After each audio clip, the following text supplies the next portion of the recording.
Ta ta ta ta ta tilalilou-la. Bonjour les droïdes protocolaires, je le fais pas très bien. J'espère que vous allez bien, moi vous voyez ça va mieux en bas, il y a eu un petit nettoyage, il reste encore la partie du haut, mais ici ce n'est pas un salon de coiffure, on va parler de cinéma chez Critic Man avec Star Wars. Je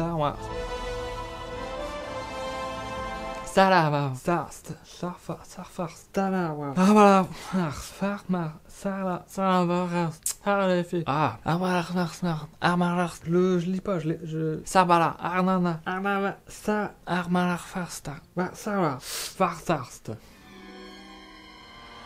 Bon, en tout cas, vous le savez, chez Critic Man, aucun spoiler. Si jamais j'ai besoin de parler d'un truc très précis, je vais de toute façon le signaler. Vous pourrez faire un petit saut temporel dans le futur afin de l'éviter.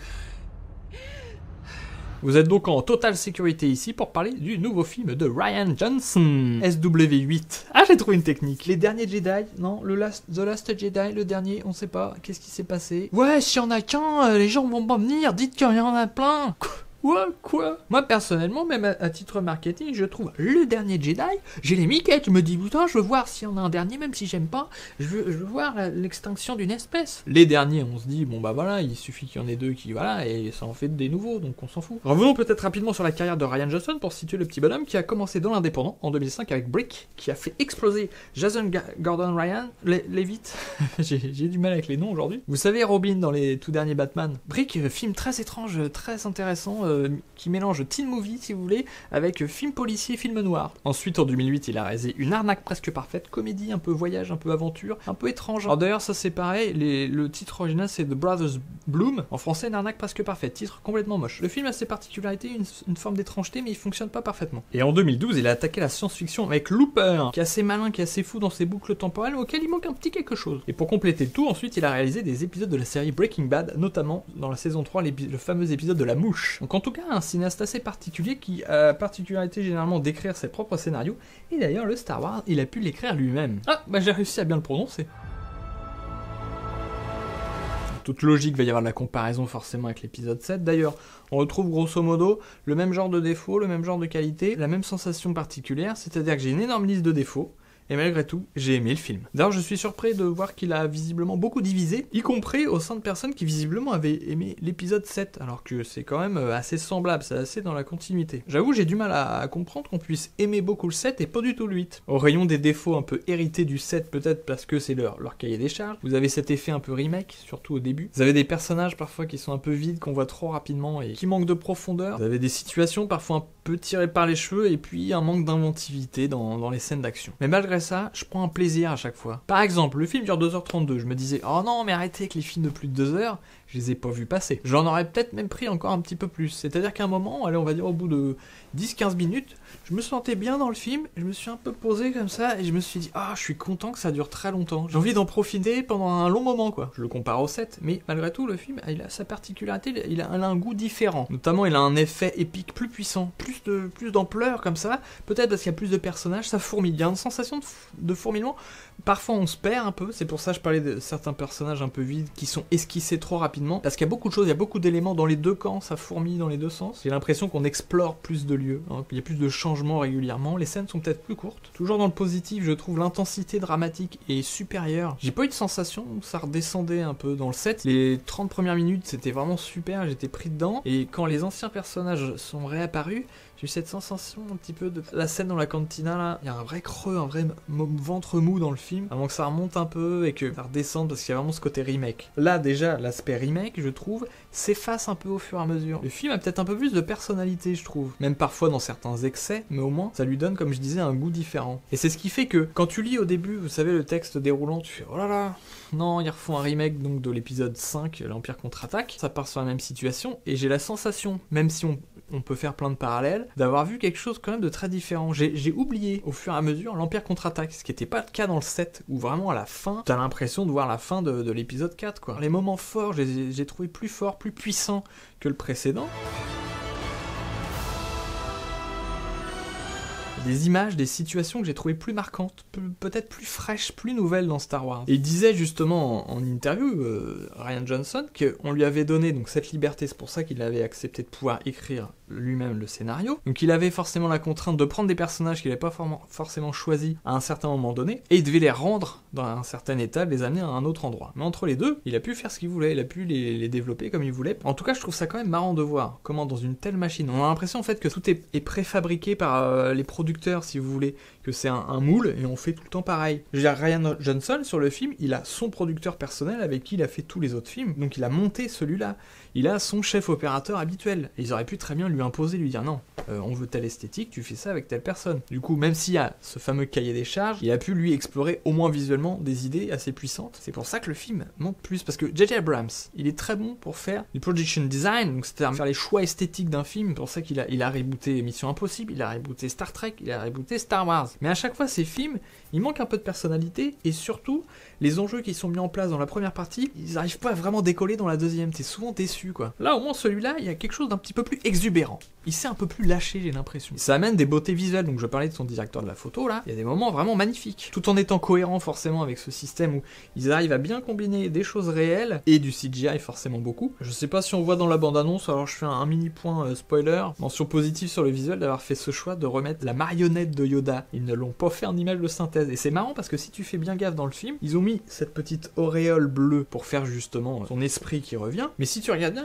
il est à peine transparent parce que c'est la marionnette qui est à côté de l'acteur. Et j'ai même vu quelqu'un se moquer du design, de dire mais pourquoi il est tout boursouflé comme ça? Mais c'est juste parce que c'est le vrai de l'époque. Je trouve ça couillu d'ailleurs d'avoir osé utiliser une marionnette, parce qu'on voit bien que c'est un peu plus limité en termes d'expression que si c'est une bestiole en CGI en motion capture. Ça, j'ai apprécié ce petit, c'est entre le clin d'œil et en même temps le respect quelque part. Donc à côté de ça, il y a aussi plein de choses négatives, forcément comme je disais ce côté remake, mais sur cet épisode 8, j'ai quand même cette sensation un petit peu d'émancipation. D'ailleurs, le tout début du film, je vais pas raconter, mais il y a un espèce de message qui se fait entre, je trouve, Rian Johnson et J.J. Abrams à travers ce qu'il fait faire à son personnage, qui dit bon, là, nous, on va partir sur autre chose. En tout cas, on va potentiellement se détacher de vraiment la trilogie originelle. D'ailleurs, c'est marrant, en interview, il parle de ça, de ce côté méta de Star Wars. C'est-à-dire que dans ses films, lui, quand il l'écrit, il pense forcément à certains niveaux de lecture. Et là, il se rendait compte que tu le veuilles ou non, il y a forcément cet aspect méta qui vient se rajouter sur Star Wars. C'est tellement puissant, c'est tellement quelque chose de mythologique, de mythique, qu'on va en déduire, si vous voulez, une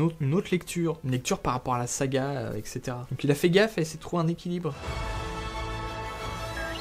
Bon, par contre, vous avez des moments, des scènes quand même qui sont un peu faibles, que ce soit dans leur rythme, parfois dans leurs sensations. On a un peu de mal à y croire parce que ça va trop vite. Le timing, des fois, est pas très bon. Le truc un peu classique quand même Star Wars, on passe d'une situation à l'autre et elles sont liées, il y en a qui dépendent peut-être de l'autre. Et là, vous avez un petit peu cette sensation de bah, c'est trop tard maintenant, il y a plus besoin en fait. Et là, c'est simplement limite du montage. Peut-être ça faudrait que ça commence un peu plus tôt. Et la scène telle quelle, peut-être, fonctionnerait mieux, vous voyez. Dans les trucs négatifs aussi, parfois il y a peut-être l'utilisation du Jedi qui est un petit peu cheaté, comme on dit dans le monde du jeu vidéo, un peu exagéré, où on a l'impression que c'est trop facile de la triche, ou alors que ce pouvoir est tellement génial que bah ça pourrait peut-être directement résoudre le problème. Après, ça dépend aussi comment on l'interprète. Si justement on le prend pas complètement au premier degré, c'est-à-dire que la force, il y a quelque chose d'un petit peu flottant dedans, c'est une puissance éthérée, invisible, évanescente. J'imagine qu'il y a des éléments, si tu les prends vraiment au premier degré et essayer de voir des explications, de rationaliser, peut-être ça fonctionne pas totalement, ou alors que c'est un peu exagéré. Mais si tu rentres vraiment dans le délire, on en parlait d'ailleurs pour le film Trollhunter, la suspension d'incrédulité, de croire, même si c'est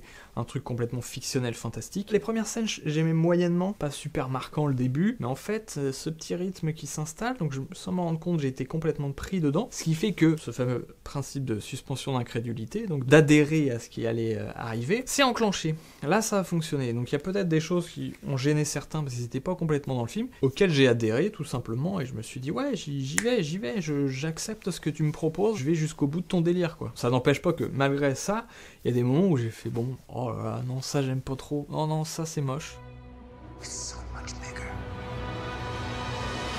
Comme je disais, donc autre problème, les fameux personnages un peu vides, soit parce qu'ils sont pas très bien écrit. En fait, c'est pas évident de savoir exactement d'où vient le problème, parce que 2h30, peut-être qu'il y a des choses qui ont été coupées, ce qui fait que ça marche moins bien, alors que c'était pas forcément mal écrit, mais ça peut être soit parce que le personnage est mal esquissé, soit parce qu'il est mal utilisé, mal mis en place. Il y en a, je me dis, ça pourrait fonctionner si on les voyait apparaître un peu avant, commencer à interagir, juste on s'habitue, on sait qu'ils sont là, ils existent, on comprend un peu leur orientation, quelle est leur vision des choses, etc., leur sensibilité, et tac, le moment un peu plus important, ouais, là, effectivement, on l'accepterait d'une autre manière. De la même manière dans leur façon d'interagir avec d'autres personnages. S'ils sont antagonistes ou qu'ils viennent les aider, ça fonctionnerait mieux. Un antagoniste contre un personnage que tu ne connais pas, ça marche pas.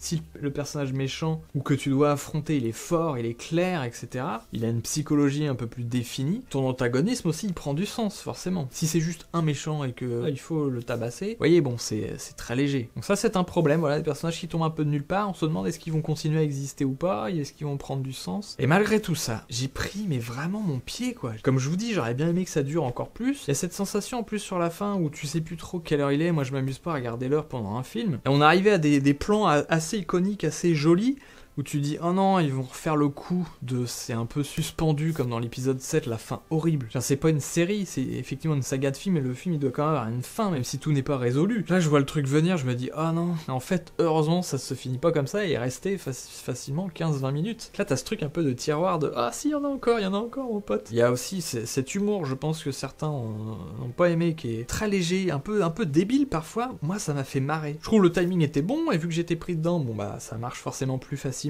Et je trouve que par exemple l'épisode 7 est trop froid, trop cynique. Star Wars c'est censé être fun, c'est censé être délirant, ça doit pas se prendre au sérieux. C'était l'énorme problème de la fameuse trilogie qui n'existe pas. Ça se prenait à fond au sérieux, d'espèce de faire un truc politique très mal écrit en plus. Du coup ça devenait horrible à regarder quoi. Là l'épisode 7 ça se prenait pas au sérieux de la même manière, c'est pour ça que j'ai quand même bien aimé. Mais c'est pas encore exactement, je trouve, ce qu'est l'essence de Star Wars.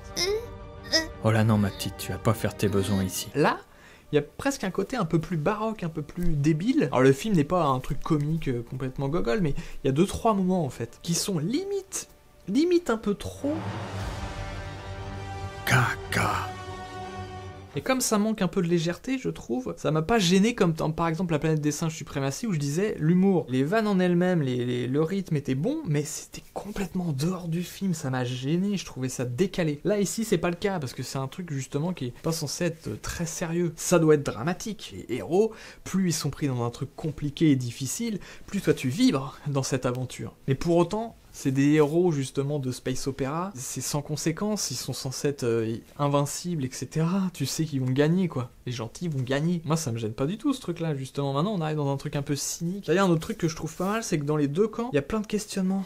Les personnages, qu'ils soient gentils ou méchants, ça s'est un peu complexifié avec comment ça pouvait fonctionner. C'est-à-dire qu'ils se cherchent un peu même, de savoir où ils se situent, est-ce qu'ils veulent vraiment défendre cette cause là ou pas. Et ça c'est pas mal que des deux côtés ils s'affrontent et en même temps ils s'affrontent eux-mêmes ou entre eux, vous voyez. Donc c'est peut-être cette espèce de fun, comme je disais, un petit peu naïf, limite, qui pour moi est l'essence de Star Wars, de ce genre de film de divertissement. On est quand même dans quelque chose où on doit juste s'amuser, qui fait que j'ai apprécié certaines blagues un peu puériles. Je trouve que ça a tout à fait sa place là, à la limite. Enfin, que ce soit un peu moins fort, mais que ce soit un peu plus répandu, vous voyez. Il manque un petit peu ce côté cool. Il n'y a pas ceux ou ces personnages qui sont dans un danger extrême et ils prennent les choses à la légère. Le truc typique, je trouve, qui résume bien cet état d'esprit, c'est, je sais plus dans quel épisode, Han Solo qui demande à Luke, alors comment en est la situation? Et il lui dit bah comme d'habitude, et il lui répond ah ouais on est si mal barré que ça. Oui, c'est marrant, et ça montre comment on prend les choses avec une légèreté, même si vous êtes peut-être prêt d'y laisser votre peau. Mais ce qui me fait un peu marrer, c'est que dans pas mal de défauts qu'on va donner à cet épisode, si on regarde bien les épisodes 4, 5, 6, il y a plein de choses complètement incohérentes, très très limites dans la vraisemblance. Personnage comme l'Empereur, par exemple, on ne sait rien de lui. Je veux dire, il est complètement creux, ce personnage, en fait. Il arrive à exister dramatiquement grâce à Dark Vador, parce que Dark Vador, justement, il est très bien défini avant, mais c'est pareil, on le connaît pas, en fait, hein. C'est juste du design quand même. C'est des effets de mise en scène qui sont géniaux, qui fait qu'on a extrêmement peur de lui. On voit la réaction des autres juste quand il marche dans un couloir. Ils sont là, oh là là. À distance, il peut les étouffer, etc. Et quand on découvre qu'il s'agenouille devant quelqu'un d'autre, on se dit, wow, ce personnage-là, on le connaît pas. Justement, le fait qu'il soit mystérieux, qu'on connaisse rien de lui, ça lui donne une aura encore plus puissante, donc ok. Mais après, quand ça commence à se développer, l'empereur, il est nul comme personnage. Si on l'analysait comme on analyse maintenant le 8, plein de choses qui passeraient pas, hein. Moi je trouve quand même que ce Star Wars 8, surtout par rapport au 7, il arrive à mettre un petit coup de pied dans la fourmilière, hein. Donc forcément il y a des choses qui peuvent gêner, qui peuvent surprendre, qui peuvent même être ratées, alors je suis entièrement d'accord. Mais malgré tout, je trouve ça plus intéressant, moi. Comme je disais tout à l'heure, ce côté fourmillement, je trouve que ça peut amener plein de nouvelles choses. J'ai eu des nouvelles sensations, ce qui n'était pas le cas avec l'épisode 7, aussi efficace soit-il. Et du coup, le fait qu'ils aient annoncé un peu avant qu'il va faire une nouvelle trilogie, au début je me suis dit, oh là là, c'est tout le temps les mêmes personnes, ça peut être bien, qui changent, qui dégagent Phil Lord et Chris Miller, ça j'étais dégoûté pour le Han Solo et qu'il le remplace par le Ron Howard qui va faire un truc un peu ronflant, j'en ai bien peur. Qui finissent donc l'épisode 9 avec J.J. Abrams, qui fait un travail efficace, mais ça manque énormément de personnalité. Par contre, voilà, Rian Johnson, là je dois dire, qui me réjouit un peu, c'est que sa nouvelle trilogie, il va l'écrire lui-même, et visiblement il a le droit de se dégager un peu du canon des Skywalkers, il va pouvoir faire des nouveaux personnages, il va pouvoir explorer des nouvelles facettes. Donc ça c'est plutôt cool, hein. Maintenant je suis beaucoup plus enthousiaste qu'avant d'avoir vu ce film quand j'ai entendu cette annonce. Pour résumer le tout, si j'oublie d'analyser comme ça, de décortiquer chaque petite chose, pendant le film j'ai pas du tout pensé à ça. J'étais juste en train d'avoir un énorme plaisir devant cette aventure, franchement j'ai pris un pied, il y a des moments où j'avais des frissons. Ça pouvait être lié à ce qui se passait, il y a des moments de dramaturgie vraiment réussis, mais aussi parce que j'avais la sensation, voilà, d'espèce de lâcher prise, d'être emporté, quoi. Peut-être c'est cette magie un peu Star Wars, parce que comme je vous disais, déjà le 7, j'avais une énorme liste, peut-être encore plus de défauts, et au final j'étais quand même relativement content, quoi. C'est peut-être la magie Star Wars qui vient ici mettre sa petite poudre supplémentaire. Et donc pour trancher un petit peu, l'épisode 7, je lui avais mis son 4 étoiles, et ben là, on va sur du 5 étoiles, et oui. Alors peut-être qu'avec le temps, si je revois, ça peut être réduire un petit peu, il va peut-être redescendre à 4, mais il ira pas en dessous, hein, à mon avis.